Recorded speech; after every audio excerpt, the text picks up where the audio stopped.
Ah!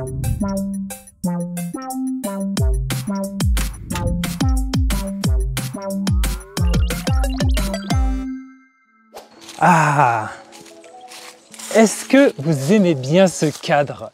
Coucou et bienvenue dans ce nouvel épisode de la Minute Gaming avec Orange. Et pour cet épisode, j'ai choisi la fontaine DJ pour vous présenter Lego 2K Drive. Alors Lego 2K Drive, c'est l'alchimie entre un Mario Kart, un Forza Horizon et un jeu Lego. D'ailleurs, même si j'ai pas encore pu jouer au jeu, qui est sorti sur Xbox, PlayStation, Nintendo Switch et PC, je pense qu'il est très prometteur. Même si moi de mon côté, je vous avoue que je suis beaucoup sur Trackmania et on va voir ça juste après. Alors je vous laisse imaginer. Un mode histoire, jouable en coopération à 2 joueurs, ça rappellera Diddy Kong Racing au plus vieux. 4 biomes, 22 circuits, on tient peut-être là notre remplaçant à Mario Kart 8. Je rappelle que Mario Kart 8 est sorti en 2014, ça fait déjà 9 ans. Il serait temps de passer à autre chose, non? Non, vous avez raison, il est excellent Mario Kart 8. Et dernier petit détail auquel on ne pense pas, c'est un jeu Lego. Donc vous pouvez construire votre véhicule Lego et le conduire. Je trouve ça génial et peut-être qu'on fera ça en live.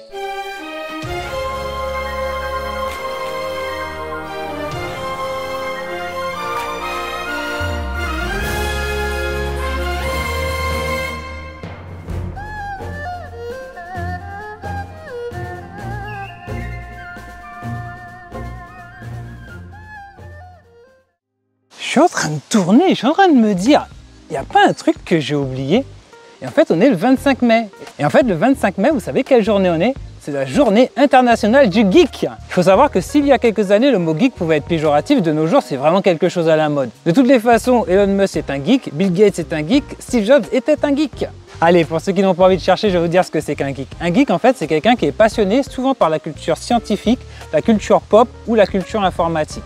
En réalité, tu peux trouver d'autres types de geeks et d'ailleurs en japonais, geek ça se dit otaku. Et là aussi, tu as le côté passion qui rentre en jeu. Le fait qu'il soit passionné, ça va faire aussi que ce sera un expert dans la matière.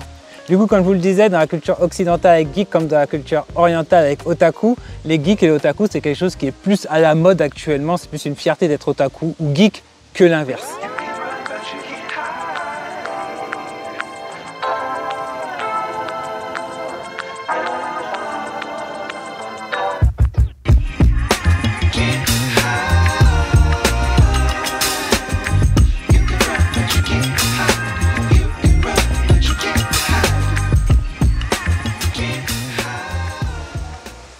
Bon, après ce petit intermède, on va pouvoir continuer sur justement Trackmania. Alors Trackmania était déjà disponible sur PC depuis 2020, mais là il vient de ressortir sur PlayStation et Xbox, donc Xbox Series, Xbox One, PlayStation 4 et PS5. Le jeu est gratuit et je vous recommande vraiment de le tester parce que moi c'est un de mes jeux préférés de la décennie carrément. Alors pour la petite anecdote, sachez qu'en 2006, il y a la Electronic Sports World Cup Caribbean qui s'était déroulé en Martinique et à cette occasion il y avait un tournoi de Trackmania Nations qui était à Madiana sur l'écran géant du cinéma. C'était incroyable, c'était l'époque où Trackmania, voilà, ça défonçait tout et moi-même je voulais devenir champion du monde de Trackmania. Ouais, j'avais de l'ambition. Bref, tout ça pour vous dire que j'espère que la hype va revenir sur ce jeu. D'autant plus que lors de la Gamescom, j'avais pu rencontrer les équipes de Nadeo Ubisoft qui s'occupent justement de ce Trackmania. Ils sont très investis sur ce jeu et ils ont fait un travail formidable. En termes de physique, de circuit, de sensation de jeu, c'est juste incroyable et c'est gratuit. Vous pouvez prendre un pass à part, il coûte 10 € l'année et franchement, c'est pas cher pour un pass annuel. Et vous allez voir, le contenu est gargantuesque. Vraiment, je vous recommande ce jeu. C'est du contre-la-montre. C'est un jeu où constamment tu essaies d'améliorer ton score en faisant de meilleures trajectoires, de meilleures trajectoires et de meilleures trajectoires. C'est exactement la définition de ce qu'est le sport.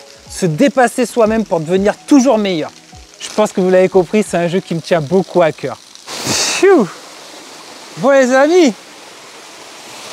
j'espère que cet épisode vous aura plu.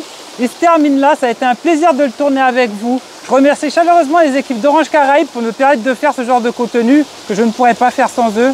N'hésitez pas à renvoyer la force en vous abonnant aux réseaux sociaux d'Orange Caraïbes. Vous les connaissez déjà, le YouTube Orange Caraïbes, l'Instagram Orange_Caraïbes et le Twitter Orange_Caraïbes. Et quant à nous, on se retrouve très prochainement pour un nouvel épisode. Ciao!